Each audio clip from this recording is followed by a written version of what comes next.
Hi there, welcome back to PowerPoint Module 2. This is Part 2. We will pick up where we left off on PowerPoint Module 2, page 18. Now I'll click inside a blank area to deselect each of the individual shapes, and then let's do some formatting. So I'll click on my Home tab, and over here in the editing area, there's an option for select. If I choose that, I can select all objects in the SmartArt and then do them all at once. So I want to bold the text, and I love this for Word. For PowerPoint, they have a text shadow. Text shadow makes things pop a little bit, so we're going to add that. And then I'll click outside of that SmartArt.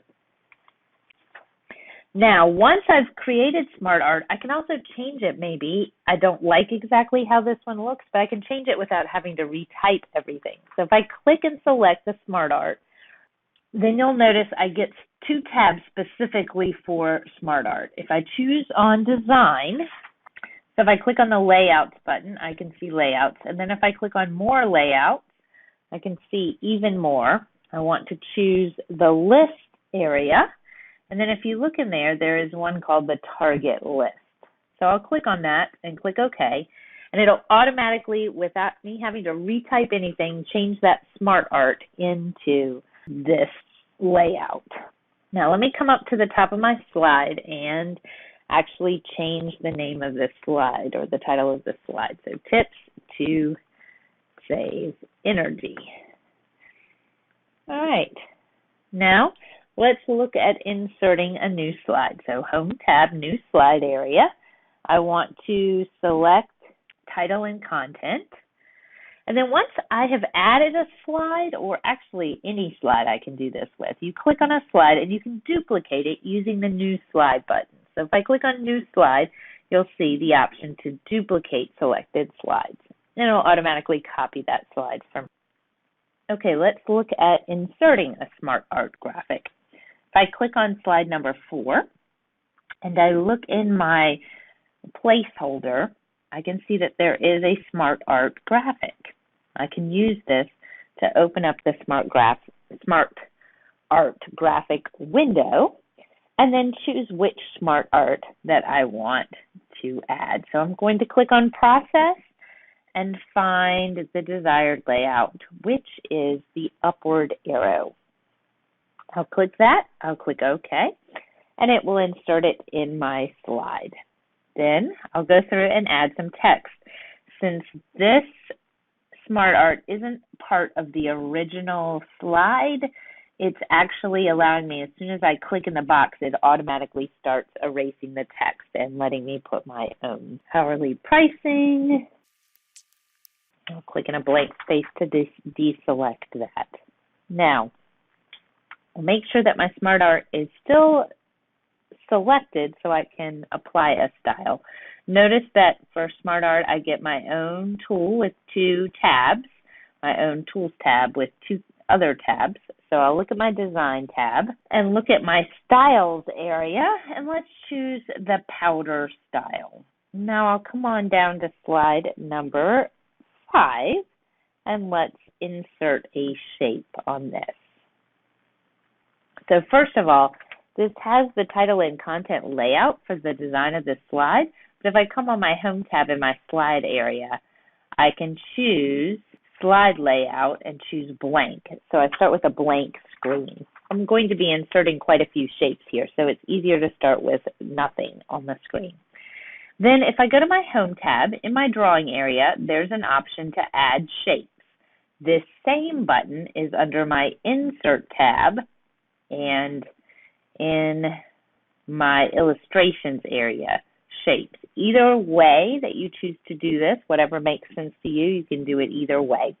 I'm going to click on the oval shape. You click once, if you notice, your cursor changes to a crosshair, and then I can either click and drag out my shape, or if I click once, it just puts a basic shape on this screen. So I'll do that.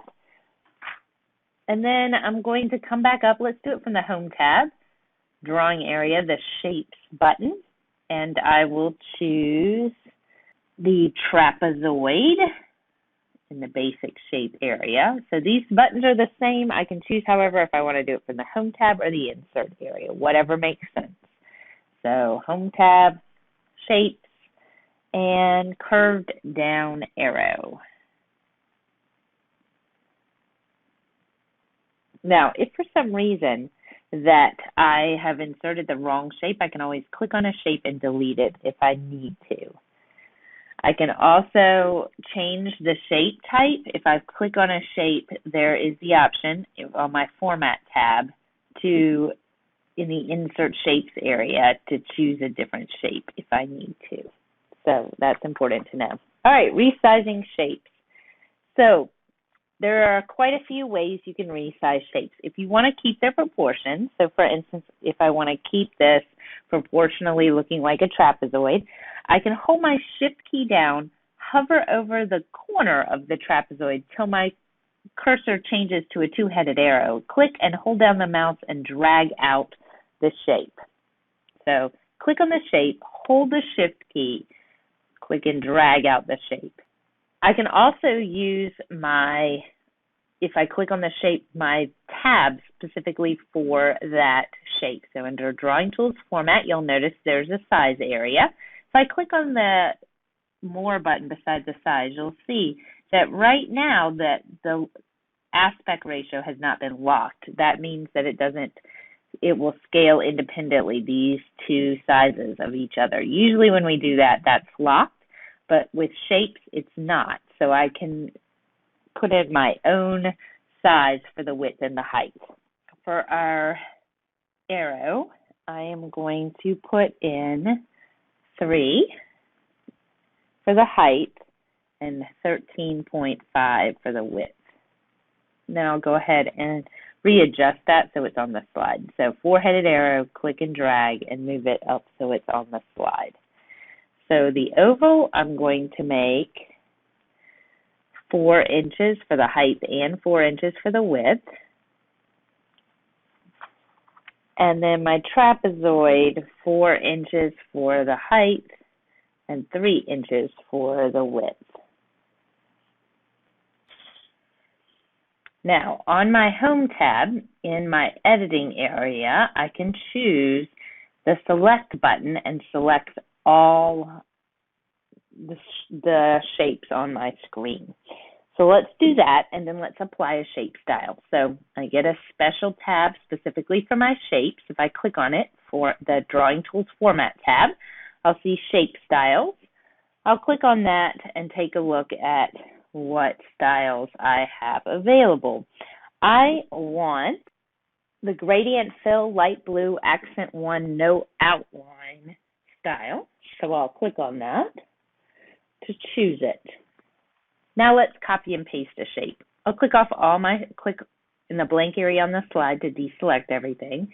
Then come back to my trapezoid, click on it, and you can use any way that you like to copy paste. I'm going to use the Home tab clipboard area. I'll click the copy button, and then I'll click the paste button.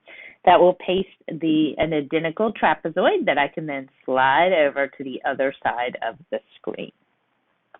Now, we haven't finished how the layout of this slide is going to go, but we're going to go ahead and add some text to these shapes, and then we'll work out the layout in a second. So to add text to shapes, you just click on the shape and start typing. So click on the shape and start typing. Okay, now I want to select the 3 shapes here in the middle, not the arrow shape. So to do that, if I click on one shape, hold down my Control key, click on the next shape, and then the next shape, I can select just those 3 shapes. So I'll go ahead and do that, and then let's format the text for those shapes. So on my Home tab, in my font area, I can click Bold, Text Shadow, and then for the text color, I want the dark blue in the standards color area. I also want to increase my font to 20 points. Now I'll come down to my arrow and select my arrow, and now I want to fill my arrow with a different color other than this blue. So on my Drawing Tools Format tab, I can come into the Shape Style area, find the Fill, and choose the green fill in the standards color area. That changes my arrow to green.